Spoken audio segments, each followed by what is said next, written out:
What's up everyone, I'm Wolfkaosaun. So earlier last month I released my top 10 games of 2019 and I said I was going to release this video, so here I am, except I'm not showing my face again because...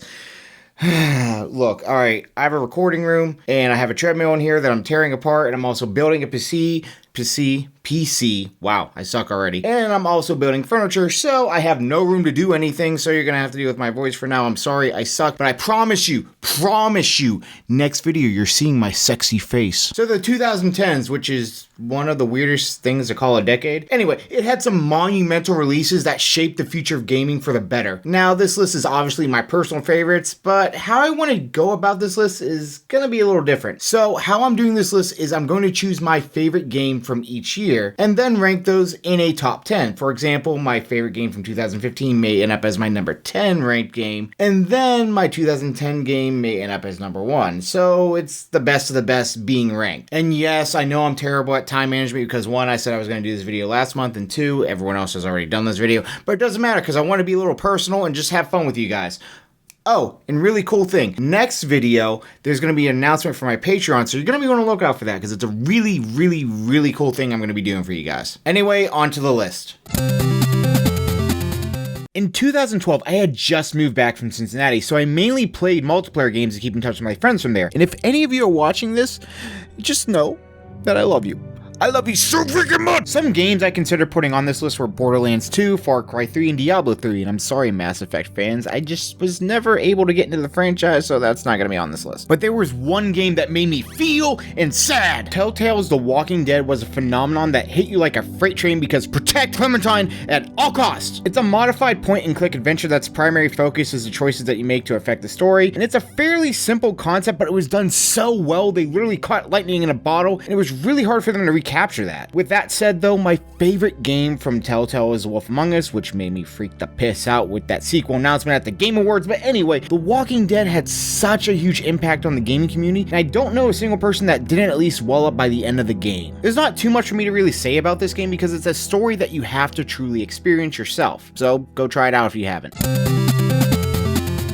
Doom's triumphant return in 2016 was magnificent. It's easily one of my favorite first-person shooters of all time. The controls are so responsive and you never feel like there's a cheap death. Maps are fun to explore and they also have these really cool retro Doom-inspired sections and they're really neat. The room challenges are sick. There's just so much to love about this game. I mean, you're Doom guy. That alone makes this game of the year. Just freaking go around and kill demons. This is the game that every Doom fan deserved. I mean, freaking listen to those juicy tracks. Now throw in that you're ripping and tearing apart demons, this is heaven, or hell, however you want to look at it. In 2013, I mainly played Grand Theft Auto 5, that was my life, and despite playing it for countless hours on end and loving every second of it, I had to go with a game that was a game changer in the industry, The Last of Us. It was such a hard hitter when it comes to storytelling. The first 10 minutes of the game belong in the Hall of Fame of gaming, I mean if there was one. It's easily one of the most heart-wrenching moments in gaming history, but there's so much more to this stealth-based game. You truly feel as if you're living in an apocalyptic time. People betray you, you betray them, and you're always left wondering, did I make the right choice? You're going to get extremely invested within this game and their characters, and it's gonna hit you hard multiple times. The gameplay is pretty solid, especially for a stealth-based game, but at the same time, that's not what really sticks out. It's the story, and it's gonna hurt you, trust me. This is simply a staple in the gaming industry, and I can't wait to see what the sequel will bring. Let's jump all the way back to 2010, the year I graduated from high school. Holy crap, I'm old. So just to reiterate a point I said earlier, I have never enjoyed the Mass Effect games, so Mass Effect 2 isn't going to be on this list. And I've also never played Super Mario Galaxy 2. I know I'm the worst person in the world. And I know people are going to hate me for not putting New Vegas here, but I freaking love Westerns, so I have to go with Red Dead Redemption. The free roam to explore the West is unlike something we had seen before. You had the whole Wild West to explore, and the story is simply captivating. I've always been a fan of anti-heroes, so John Marston was a character that really appealed to me. And that ending, oh my god, that ending. You want to see a grown man cry? Watch him play Red Dead Redemption and get to that part. You're going to see it happen. It's going to happen 24 times out of 24 times. I don't know why I picked 24. The sequel builds upon all the building blocks that Red Dead Redemption put out, and I do love that game actually more than this one, but this is truly a Rockstar classic. If you haven't played it before, play it. It still holds up to this day. 2015 had The Witcher 3, so it's The Witcher 3. That's how science works. With the recent success of The Witcher on Netflix, which is definitely deserved, I mean, look at that absolute unit of a man. A lot more people are finally starting this great game. And one aspect of this game that doesn't really get talked about as much as it should is how you learn about the world and how everything ticks. I love that you learn as the game goes on. And I don't mean just the story, I mean learning how to combat different monsters by reading about them or seeing where people's true alliances are. You can make a choice early on in the game and it's gonna come back to bite you in the booty hole down the line, and I just love stuff like that. There's also a massive card playing game within the world that you are literally gonna spend hours playing. That's not an exaggeration, it's gonna happen. I know people that would literally boot their game up just to play Gwent. The Witcher 3 is one of the most immersive games I've ever played, so if you haven't played this before and you really want to, just make sure you have loads of free time for the next week or else you're gonna call off work and just play more. Trust me, I've done it. So number 5 on my list is from this past year, which is Fire Emblem Three Houses. I already talked about how much I love that game in there, so I'm gonna keep this brief. Great story, characters you end up caring about, Petra, really sad moments, great combat. It's a really good time, guys. I mean, seriously, don't let all the hate people are pouring out on Three Houses just because Byleth is in Smash deter you from this installment. It's an incredible game. You guys ready for my shocker pick? All right, here we go. 2014. It's not Destiny. It's not Bayonetta 2, and it's not Alien Isolation, which is actually one of my favorite horror games of all time. Instead, it's Danganronpa 2 Goodbye Despair. A murder mystery visual novel is one of my top 5 games of the decade. The first game I fell in love with, but this sequel, oh my God, it blew all of my expectations out of the water with some of the biggest twists I've ever experienced in all forms of media. If you don't know what Danganronpa is, well, it's pretty simple. You're a high school student trapped with these other 15 students and you're forced to participate in a killing game. And in order to be set free, you have to commit a murder and get away with it. This sequel is my favorite in the series and it has an incredible cast of characters. You're gonna laugh, you're gonna be confused, you're gonna cry. It's a roller coaster throughout. And let me tell you real quick, the ending to this game is one of my favorite endings in anything. It's, oh my God, it's incredible. You can get the first and second game on the PlayStation Store and I highly recommend it because you'll need to play the first one to get the full experience of Danganronpa 2. Oh, and yes, I know Danganronpa 2 was released in Japan in 2012, but it didn't come to the US until 2014, so it's a 2014 game. Ibuki, best girl.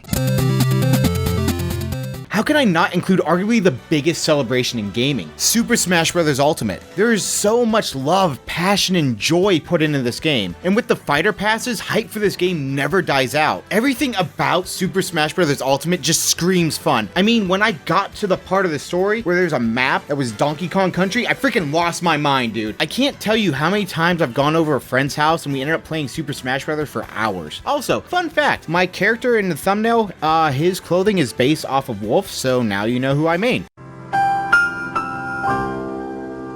Super Smash Bros. Ultimate is a game that will continue to grow and will go down in history as a masterpiece.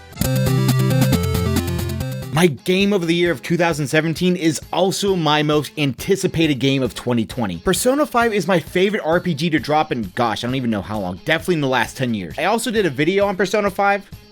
So I'm not gonna gush about it too much, but one thing I should have talked more about in that video was the combat. It's not only engaging, but it's really fun to do. It's turn-based combat, and it's essentially just Pokemon, but with demons and angels and other mythological creatures. Okay, now that I'm actually thinking about it, that doesn't do it justice, but you have a general idea of how the combat works. Plus, you can fuse your personas together to make an even stronger one, and have them inherit some of the best skills and become OP, but I will tell you, don't get too attached to those personas because Persona 5 The Royal is coming out soon, and then there's Persona 5 Strikers coming out soon as well, and I just can't freaking wait. My number one game of the decade is The Elder Scrolls V Skyrim. It's a game that I continue to revisit to this day. I have purchased more copies of this game than I should have. To be fair, one time was because someone broke into our place and stole a bunch of stuff, but it's been worth every penny. While living in Cincinnati, me and my friends would literally rush home just to get on the Xbox first so we could continue our Skyrim adventure. But the really cool thing was we all went different paths, so we'd sit on the couch and just watch things unfold. You can create your entire story and have so many different outcomes, allowing for tons of replayability.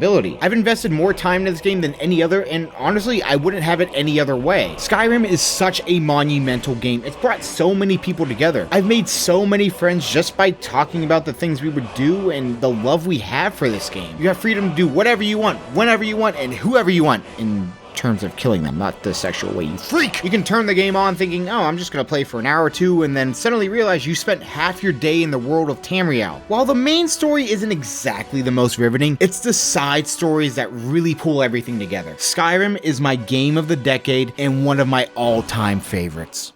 This was a really hard list for me to make, so I spent a lot of time on it. But obviously, I haven't played every game released in the past 10 years, so I know I missed some good ones. Please let me know what were some of your favorite games released in the decade, because, like, again, I probably missed them, and I just like to see what other people like. I just want to thank you all so much for watching. I appreciate every single one of you, and I'll see you all in the next video.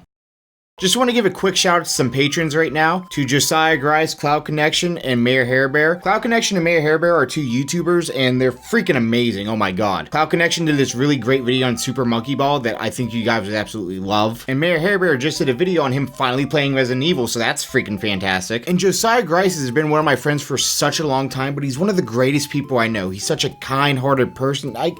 I cannot give him enough praise. He's incredible, and I want the world to know that, okay? World, listen to me. Josiah Grice is amazing. It's just a fact, alright? You gotta write it down in the book. I don't know what book, but you gotta write it down in the book. Again, thank all my patrons, and just thank you for watching this video. I cannot express that enough. Thank you so much. Love you all, and have a great day.